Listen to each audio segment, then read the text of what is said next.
Hello అండి, welcome to cooking with Shirisha YouTube channel. ఈరోజు నేను చిక్కుడుకాయ కర్రీని ఎప్పుడు ఒకేలా కాకుండా కొత్తగా ఎలా చేయాలో చూపించబోతున్నాను.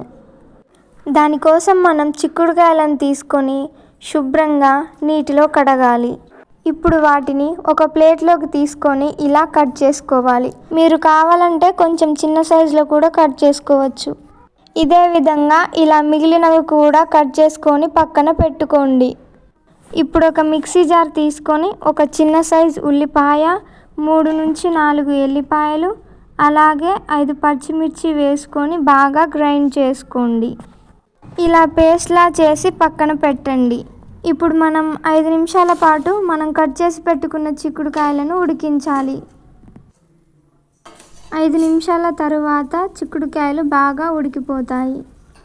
బాగా ఎక్కువసేపు ఉడికించిన కూర మొత్తం మెత్తగా అయిపోతుంది.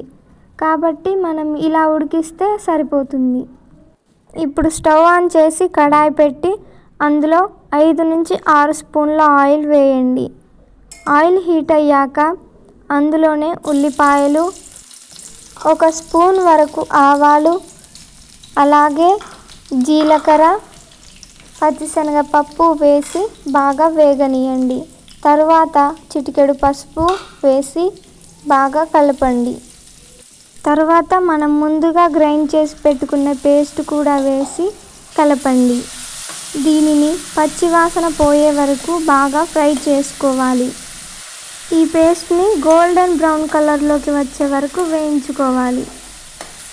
ఇప్పుడు ఒక 5 నిమిషాలు మూత పెట్టి బాగా ఉడికించండి. ఇప్పుడు పేస్ట్ మొత్తం ఉడికిపోయి ఆయిల్ అనేది పైకి తేలుతుంది. చూడండి, మనకి కావాల్సిన గోల్డెన్ బ్రౌన్ కలర్లోకి వచ్చేసింది. ఇప్పుడు మనం ఇందులోకి ముందుగా ఉడికించి పెట్టుకున్న చిక్కుడుకాయలను వేసి కలపాలి. పేస్ట్ మొత్తం ముక్కలకు పట్టేలాగా బాగా ఇలా కలుపుతూ ఉండండి. ముక్కలు అడుగంటకుండా ఉండడం కోసం కొన్ని వాటర్ని యాడ్ చేసుకోవచ్చు. చూడండి, పేస్ట్ మొత్తం చాలా చక్కగా ముక్కలతో కలిసిపోయింది.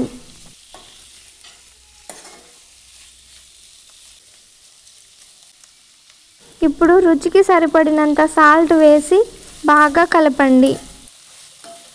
తరువాత మూత వేసి 5 నుంచి 10 నిమిషాల వరకు ఉడకనివ్వండి.